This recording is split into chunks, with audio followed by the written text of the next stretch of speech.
Hello बच्चों, कैसे हैं आप सब लोग। मुझे आशा है कि आप सब बढ़िया होंगे, लेकिन ट्वेल्थ बोर्ड की तैयारी में ज़्यादा से ज़्यादा जुटे होंगे क्योंकि आपके एग्ज़ाम से बिल्कुल पास में आ गए हैं।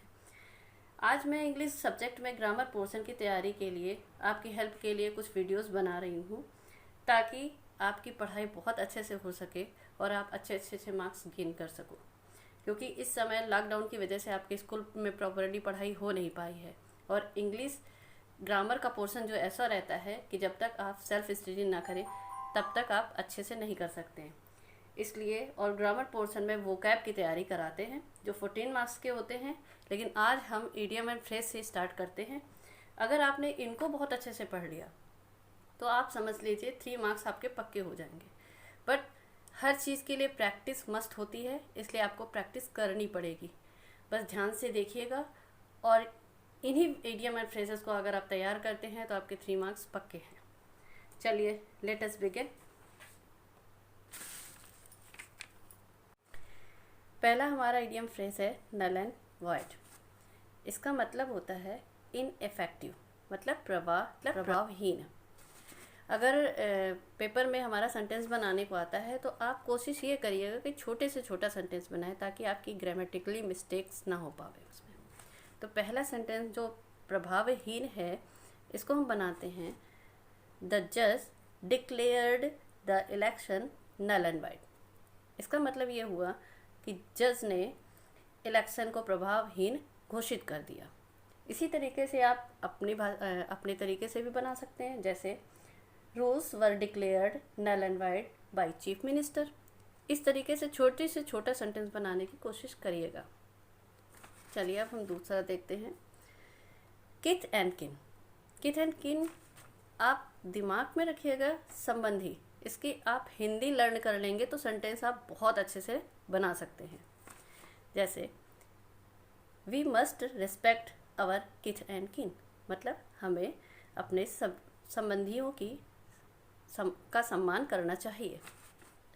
और आप इसी तरह से दूसरा भी सेंटेंस बना सकते हैं। दे आर माई किथ एंड किन, ये हम मेरे संबंधी हैं। थर्ड देखते हैं a red letter day, an important day means महत्वपूर्ण दिन। अब इसका सेंटेंस बनाने के लिए बहुत छोटा सा 26 January is a red letter day for whole countryman. 26 जनवरी जो है वो हमारे संपूर्ण देशवासियों के लिए एक महत्वपूर्ण दिन है। इसी का हम एक और देख लेते हैं। We celebrate 2 October as a red letter day. हम 2 अक्टूबर को एक महत्वपूर्ण दिन की तरह सेलिब्रेट करते हैं। Fourth, a black sheep, an undesirable member of a group. अवांछनीय व्यक्ति। इसका एक और भी मीनिंग होता है a person with bad name, एक बदनाम आदमी। तो आप दोनों में से कोई भी एक कर सकते हैं। फिर इसका सेंटेंस बनाते हैं he is the black sheep of my class. ये एक अवांछनीय व्यक्ति मेरे क्लास में है। या इसका दूसरा देखते हैं there are many black sheep in our society. हमारी सोसाइटी में बहुत से बदनाम व्यक्ति हैं। Fifth, bury the hatches, to forget the past enmity। हमें पुरानी शत्रुता भुला देना, मीन्स पुरानी शत्रुता भुला देना। अब इसका सेंटेंस देखते हैं। It is wise for Ramesh and Hari to bury the hatch and be friends again. ये बहुत बुद्धिमानी का काम है रमेश और हरी के लिए, जिन्होंने पुरानी शत्रुता भुला दी और दोबारा फ्रेंड बन गए। इसका हम दूसरा सेंटेंस देखते हैं। We should bury the hatch after some time. हमें कुछ समय बाद पुरानी शत्रुता को भुला देना चाहिए। छोटा सेंटेंस बनाते हैं, वो ज़्यादा बढ़िया रहता है।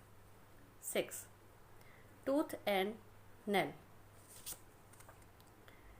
Very fiercely with full force means बड़ी भयंकरता से, मतलब पूर्ण गति से, पूरे फोर्स से के साथ। सेंटेंस देखते हैं। We fought tooth and nail against his enemy. वह अपने शत्रुओं के विरुद्ध बड़ी भयंकरता से लड़ा, मतलब पूरी फोर्स से लड़ा। इसका दूसरा सेंटेंस देखते हैं। All the members opposed to held the CBSE exam tooth and nail.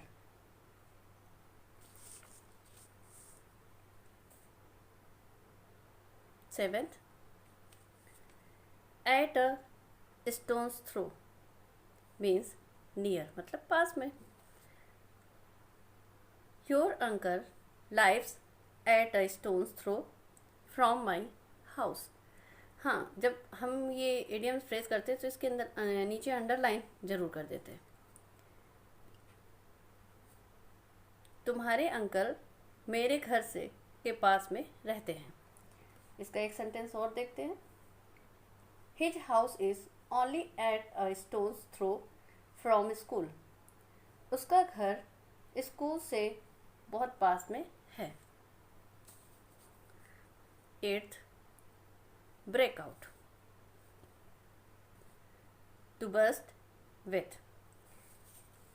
इसकी एक और मीनिंग है बिगिन सडनली।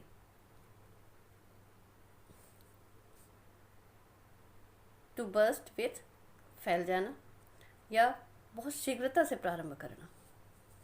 सेंटेंस, कोविड-19 ब्रोक आउट। अब मैंने ब्रोक आउट इसलिए लगाया है क्योंकि ये पास्ट का है। ब्रेक का सेकेंड फॉर्म ब्रोक होता है। कोविड-19 broke out in the whole world last year. कोविड-19 लास्ट ईयर पूरे संसार में फैल गया था, बहुत स्पीडली फैला था। आप दोनों में से कोई भी, मतलब आप हिंदी इसकी लर्न करेंगे तो सेंटेंस आप इजी गोइंग बना सकते हैं। इसका एक और सेंटेंस देखते हैं। War broke out between India and Pakistan. जो युद्ध था वो भारत और पाकिस्तान के बीच में अचानक आरंभ हो गया। इस तरीके से इडियम एंड फ्रेज अगर हम लर्न कर लेते हैं, हिंदी उसकी लर्न करके सेंटेंस बनाएंगे तो बहुत आराम से आपके, और ये मोस्ट इम्पॉर्टेंट है अगर आप 12th की प्रिपरेशन कर रहे हैं बोर्ड एग्ज़ाम की, तो आप इनको ज़रूर से ज़रूर पढ़ के जाइएगा। और आगे की सीरीज़ में मैं इडियम्स एंड फ्रेज के 2 वीडियोस और डालूँगी ताकि आप इडियम्स एंड फ्रेज आपके कम्प्लीटली हो सकें और आपके 3 मार्क्स पक्के हो जाए। सो आज के लिए बस इतना ही, नहीं तो आप बोर हो जाओगे। नेक्स्ट वीडियो में हम और भी इम्पोर्टेंट इडियम एंड फ्रेज पढ़ेंगे और आप पढ़ते रहिएगा, इनकी प्रिपरेशन करते रहिएगा और तैयारी में ज़ोर शोर से जुट जाएं। और अगर आपको मेरा चैनल अच्छा लगा हो और आप अच्छे से प्रिपरेशन करना चाहते हैं तो प्लीज़ मेरे चैनल को शेयर एंड सब्सक्राइब करें ताकि हमारा लाइव डिस्कशन जल्दी से जल्दी हो सके और आप मन लगा करके पढ़ाई करिए, घर में बैठिए, आराम से वीडियोस देखिए और एंजॉय करिए। बस लर्न ज़रूर करिएगा, इनकी हिंदी मीनिंग ज़रूर लर्न करिएगा ताकि आप अच्छे से अच्छे सेंटेंस बना सकें और ग्रामेटिकल की मिस्टेक आपकी ना हो सके।